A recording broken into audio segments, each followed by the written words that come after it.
আজি 9 আগষ্ট আর আজির দিনটো হল বিশ্ব খিলঞ্জীয়া দিবস। আমি এইটো কৈছোঁ বিশ্ব আদিবাসী দিবস, ইণ্টাৰনেশ্যনেল ডে অফ ইণ্ডিজিনিয়াছ পিপল। আৰু আজিৰ দিনটো 9 আগষ্টৰ দিনটো ৰাষ্ট্ৰসংঘই এই দিনটো স্বীকৃতি দিছে। আৰু তাৰ বাবে আমি গোটেই অসমত সদৌ অসম আদিবাসী ছাত্ৰ সন্থা লগতে অন্যান্য যিবিলাক আদিবাসী সংগঠন আছে তেখেতসকলে উদযাপন কৰিছে। আৰু কোকৰাঝাৰ জিলা সমিতি আছাই আজি কোকৰাঝাৰ মাজমজিয়াত কোকৰাঝাৰ টাউনত আমি উদযাপন কৰিব লৈছোঁ। লগতে এই দিনটো গোটেই ভাৰতত আৰু গোটেই পৃথিৱীত এইখন দিৱস উদযাপন কৰা হৈ আছে।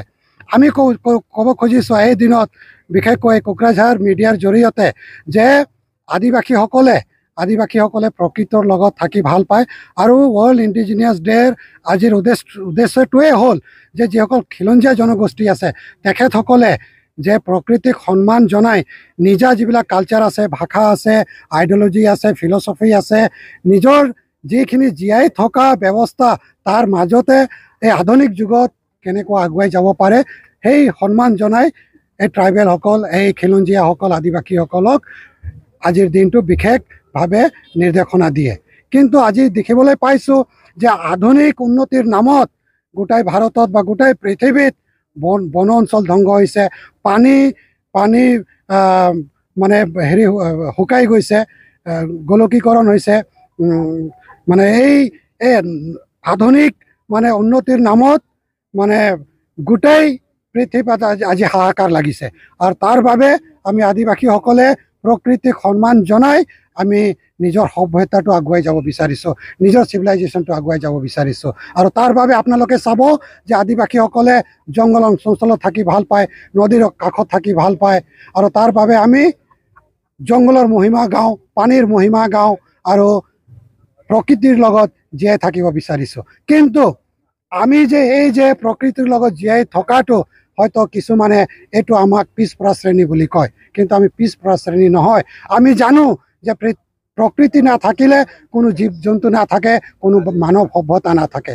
আৰু তাৰ বাবে গোটেই UN এই কথাটো বুজি পাই পেলাই আজি এই দিনটো 9 আগষ্টৰ দিনটো বিশ্ব আদিবাসী দিৱস বা বিশ্ব খিলঞ্জীয়া দিৱস বা বিশ্ব ট্ৰাইবেল ডে হিচাপে ঘোষণা কৰিছে।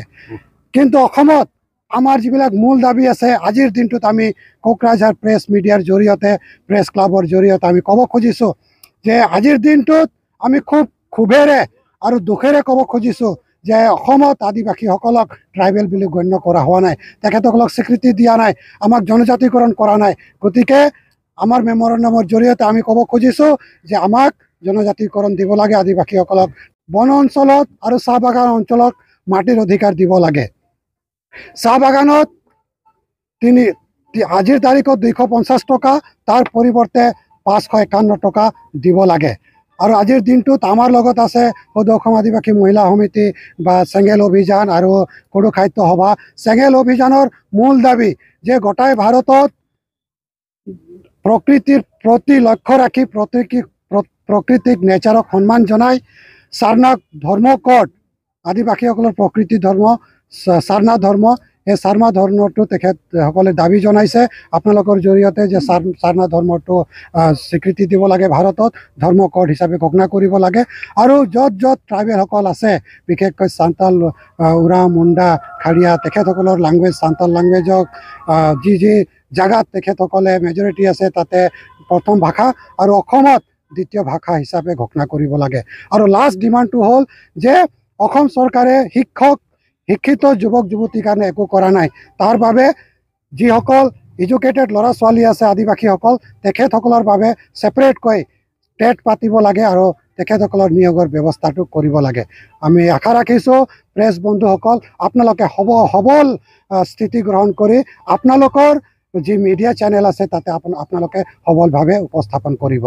ধন্যবাদ। জয় আদিবাসী, জয় বিশ্ব আদিবাসী খিলঞ্জীয়া দিৱস।